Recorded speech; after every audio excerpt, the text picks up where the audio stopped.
Hello, my name is Naman Kankra, and today I will talk about power optimization in digital circuits.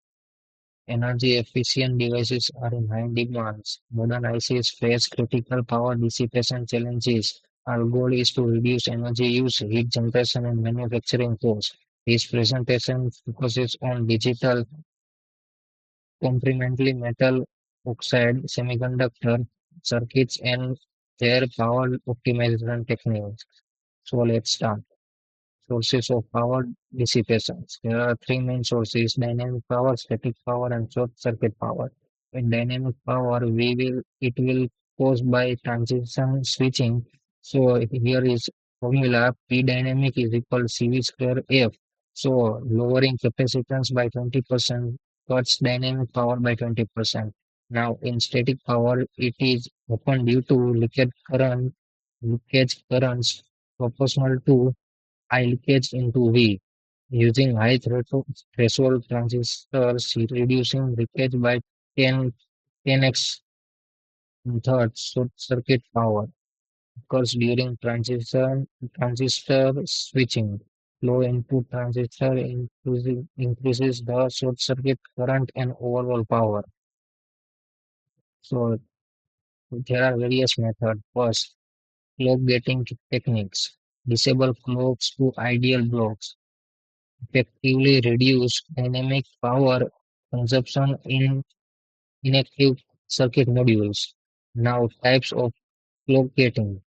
Fine-grained gates flip-flop 5 to 10% power saving, and coarse-grained gates larger blocks 15 to 30% savings. Implementation uses enable signals and N gates. Example, getting an ALU clock when ideal saves power. Now, voltage scaling strategies. We have to reduce supply voltage. This will quadratic effect on it will huge effect on dynamic power reduction, but it will also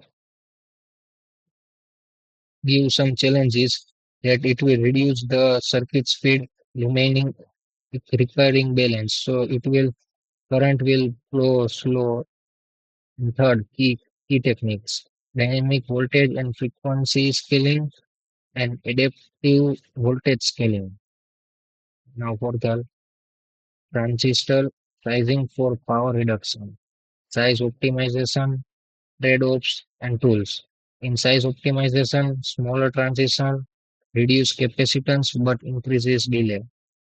Now trade-offs, doubling transistor with doubles power but improves speed. Now in tools, use sizing algorithms and optimization software to balance power and performance. Now, power getting techniques. There are three techniques: set of power to ideal block, implementation, and trade-offs. In first technique, significant reduction in static leakage power. We have discussed further static power. Implementation uses sleep transistor to disconnect power. Example in gated in ideal mode. Now third, trade-offs. Wake up can take hundreds of clock cycle and cause ground bounce issues. Now, low power design methods.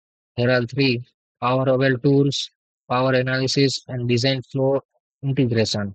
In power level tools, there are three certain tools like cadence and mentor assist, synthesis, and place and draw.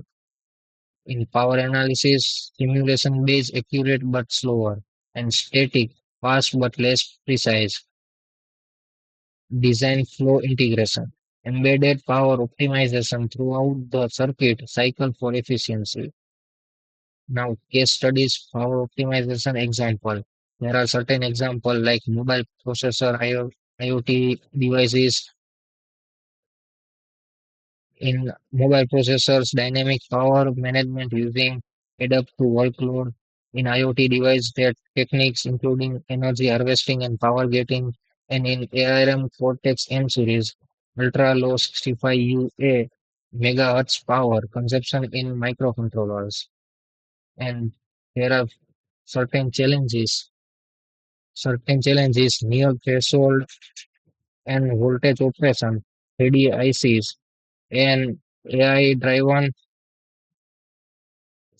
ADICs and integration, system level power optimization using vertical stacking and heterogeneous stack, emerging memory tech reduces power compared to SRAM and DRAM. SRAM means static RAM and DRAM means dynamic RAM. AI-driven optimization, machine learning models enhance power efficiency automatically.